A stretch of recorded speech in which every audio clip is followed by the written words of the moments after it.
C'était un jour ensoleillé, un magasin pas trop loin du centre-ville de Séoul. Que notre protagoniste était allé pour acheter, mais par défaut de fabrication, il créait un malentendu selon lequel la jeune fille croyait qu'il voulait. À la télé, les nouvelles continuaient. Le vent, du sable, du désert de la Chine. Il était difficile d'apercevoir un ciel clair et bleu en ce moment. Les nouvelles continuent. Le temps n'est pas idéal pour les promenades. Soudain, un flash spécial. Le séisme a été ressenti dans le banlieue de Séoul. Au vu de cette magnitude, nous n'avons relevé aucun dégât humain pour le moment. Toutefois, le bureau du centre de séismologie annonce que la magnitude de cette séisme continue d'augmenter et que le niveau atteint n'est jamais observé auparavant. Mais face à cette catastrophe naturelle, on n'a jamais observé le gouvernement. Et soudain, même les informations sont stoppées dues à cette catastrophe. La jeune fille observa une situation et posa une question suspicieuse. C'est quoi là-bas à l'horizon? Comme s'il pourrait lui-même connaître la réponse. Lui-même, il était loin d'imaginer à quel point l'histoire de ce monde va être basculée. Ce jour ensoleillé, paisible, qui deviendra bientôt ténébreux. Immense jour, avec eux ténèbres, mystères, cauchemars et destruction, surgit au cœur des grandes villes des quatre coins du monde. Et après ces événements, les gens se mirent mais le jour de cauchemar. Puis le jour se mit à s'appeler toute forme de personnes ayant les capacités nécessaires.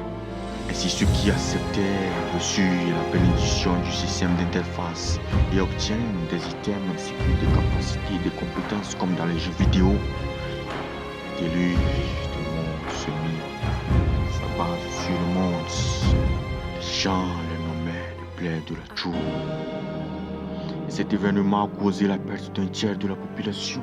Les gens à l'intérieur de la Chou observaient cette situation désarmés.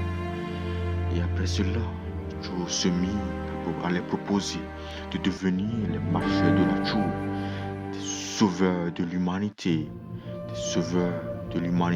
face à l'extinction. Quelqu'un se demanda à l'arrière, c'est quoi le problème? S'ils ne trouvent pas de chemin, il suffit de tout casser, non?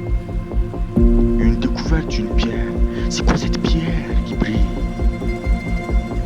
L'interface, c'est la pierre de la Renaissance. Une pierre qui permet à son utilisateur de retourner dans le passé au moment même où il avait reçu sa convocation. Mais les gens se portaient volontaires pour l'usage et après disparaissaient. Comment expliquer ce phénomène? Sakamoto est professeur de sciences à l'université. Selon lui, c'est parce qu'ils ne sont plus dans la même ligne temporelle. Les gens ont mal à comprendre. Mais ce dont ils sont certains, c'est que après l'usage, on disparaît et on retourne dans le passé. Que le présent ne change pas. Parce que le présent continuant de dégrader. Il faut savoir que à l'extérieur de la Chou, une deuxième déluge de monstres s'abattait sur la population, ce qui les poussa à faire un choix, soit de retourner dans le passé, soit rester dans le présent. Nombreux sont ceux qui ont choisi de retourner dans le passé, mais face à ce désespoir, quand le reste, personne ne voulait abandonner, un nouveau groupe de marcheurs fut apparu, un groupe composé de personnes qui ne se laissaient pas tenter par cette pierre et qui voulaient protéger le présent. Oui, c'est eux, les derniers combattants de l'humanité, qui fut nommé l'armée du calme Diem.